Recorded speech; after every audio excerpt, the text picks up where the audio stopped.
What's up guys, this is Jeff from Sorta Healthy, and today we are talking about how to get clients as a personal trainer. This topic was presented to me in my last video, which was on training athletes, and I was like, no shit, how have I not covered that one yet? Thank you to Xbox Domino for the topic idea. When we're talking about how to get clients as a personal trainer, we pretty much need to split personal trainers into two separate groups. We have trainers who work for someone else, typically in a gym or a fitness facility, and then we also have trainers who work for themselves. Some strategies that we'll discuss today would work for trainers in either of these two groups, but in today's video we'll mainly be focusing on trainers who work for themselves or run their own business. I will make a separate video on acquiring clients working for someone else in a gym setting very soon, so make sure you stay tuned for that one as well. Before we get into talking all about getting clients as a personal trainer, all I ask is that you guys do like the video and subscribe to the channel if you haven't done so already. This does help the channel to grow, which then allows me to make more free content for all of you. Thank you very much for the support, everyone. It really does help. So my strategies for how to get clients working as a personal trainer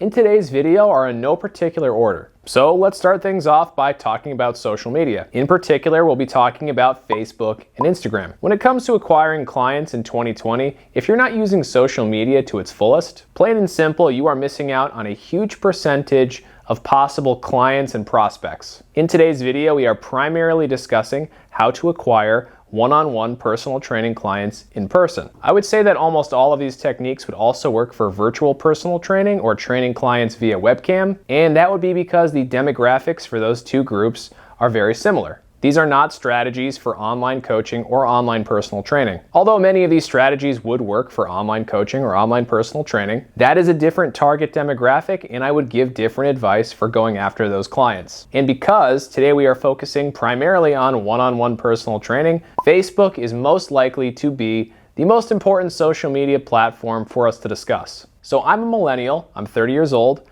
and most of you guys watching this video are also probably millennials, or maybe you're from Generation Z, or Zoomers as I like to call you guys. What I need you guys to realize is that we are not the target demographic for people who will be buying personal training. We don't have enough money. Well, that's not entirely true. Some of your clients will be younger, but older generations, of course, do, on average, have more disposable income and therefore are more likely to seek out personal training and buy it. Where do your mom, your grandma, and all of their friends all hang out? Well, like I said before, it's Facebook. Come on, you guys already know this. So what should you specifically do on Facebook? First off, create an actual business page. Don't use your personal page. It looks kind of stupid and it's not professional. Put some good pictures of yourself training people on there and try and make those training pictures similar to what you'll actually be doing with clients. If I'm going to be training people in their homes, I'm going to want some pictures of me training people in other homes. If I'm going to be training people in a studio setting, I better have some pictures of me training people in that studio setting. If I'm training people in my own house, again, pictures of that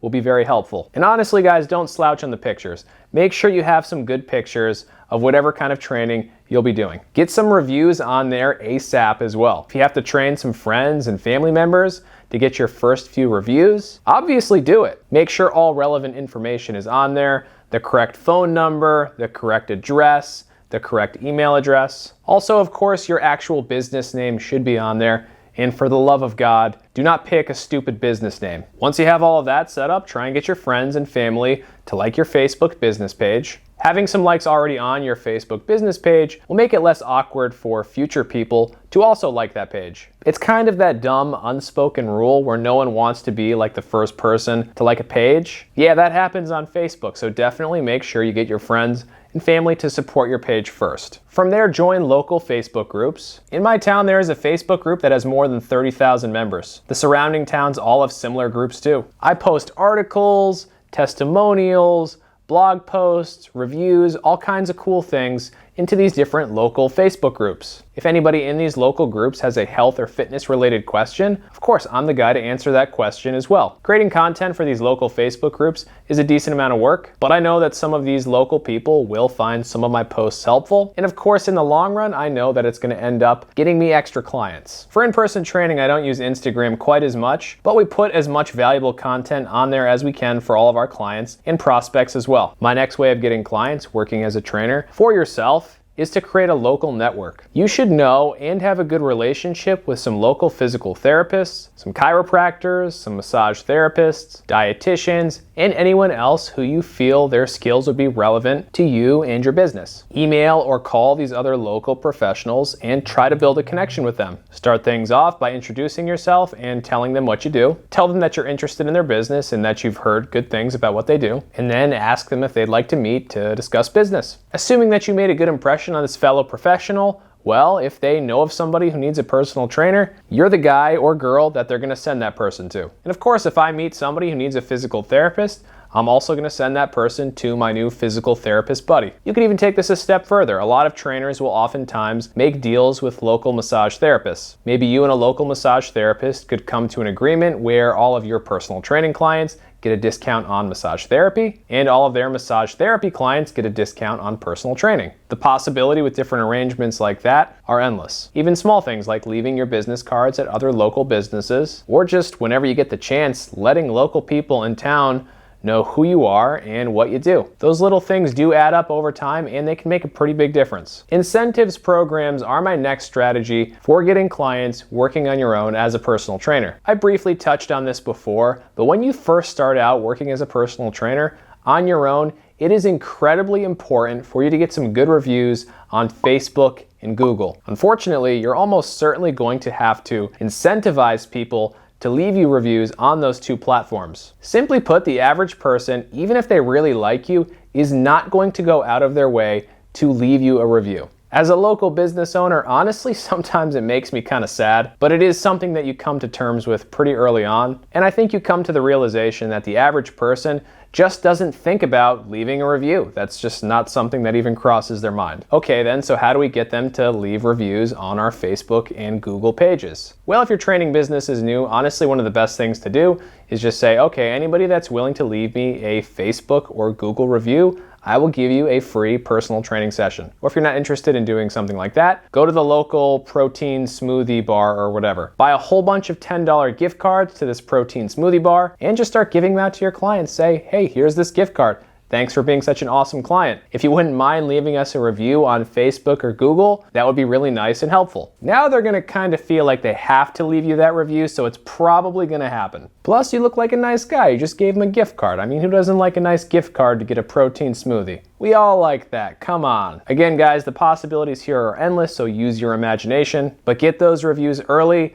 I cannot tell you how many clients have sought me out because I have very good reviews on Facebook and Google. This has easily resulted in at least tens of thousands of dollars in extra revenue for me and my business. Now, those review incentives that I mentioned before, I don't necessarily run things like that all the time. But when you're first starting out, super important. Another incentive program that you should have as a trainer is something that encourages your current clients to recommend their friends and family members to you. Any current client who refers me a friend or family member who signs up for any personal training package, I give that client a free session. And yeah, my personal training sessions aren't cheap, so yeah, that's a really nice gift. And obviously, it's nice of them to refer me somebody. I want to encourage that behavior as often as possible. My next strategy is kind of two different things. The first is creating a website which makes you look good at what you do. And the second thing is making that website rank on Google for something specific. These things are simple, but simple does not mean easy. And before I move any further, I know there's going to be plenty of trainers out there who tell you that you don't need a website. And if they're talking about online personal training or online coaching, as it's also called, maybe they're right. If you're successful on Instagram or maybe some other social media platform, maybe you can build up a clientele using Instagram or whatever. But if you're trying to train clients in person on your own and you don't have a website, you're in big trouble. If you want to train personal training clients in person on your own, you do need a website.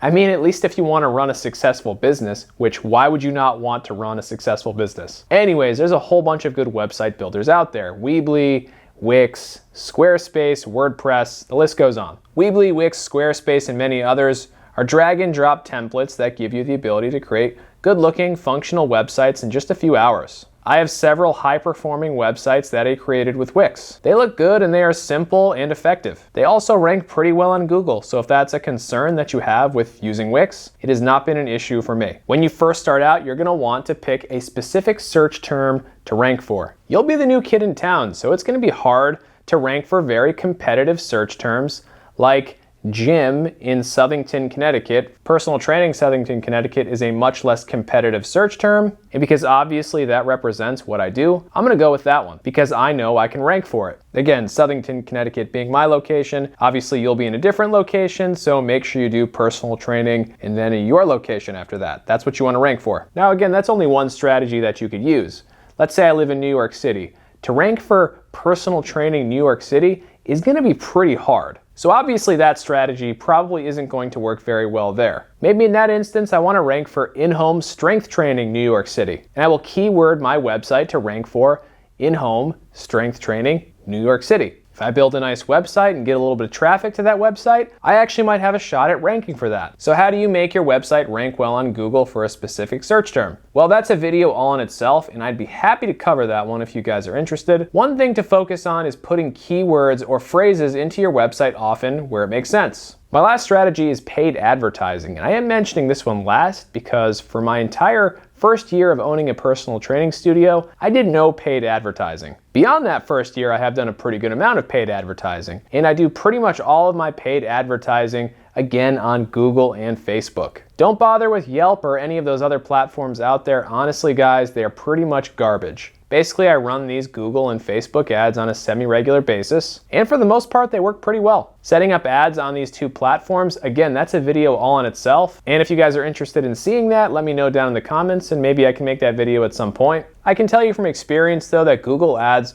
are pretty effective, but Facebook ads can actually be very effective, especially for the cost. I have certainly found Facebook ads to be the most effective for one-on-one, in-person personal training. That's where the people that have money and spare time are hanging out, and those are the people that want personal training at the end of the day. So now we're looking at a quick breakdown of where my clients have come from over the past 3 years. 75% of my personal training clients in my personal training studio have come from Google. Basically, they typed in personal training in my local area, or they typed in personal training Southington, Connecticut, or any other related terms, and I popped up. 15% of my clients have come from referrals. And again, that would just be clients who've referred their friends or family, or other local professionals who have referred me clients. About 9% of my clients have come from Facebook, and those clients have come from Facebook ads, but also just from posting in local Facebook groups on a regular basis. And then there is 1% that does come from other things. Maybe they found me on Bing, maybe they found me on Yelp, whatever it was. So this really does show that if you want to run your own in-person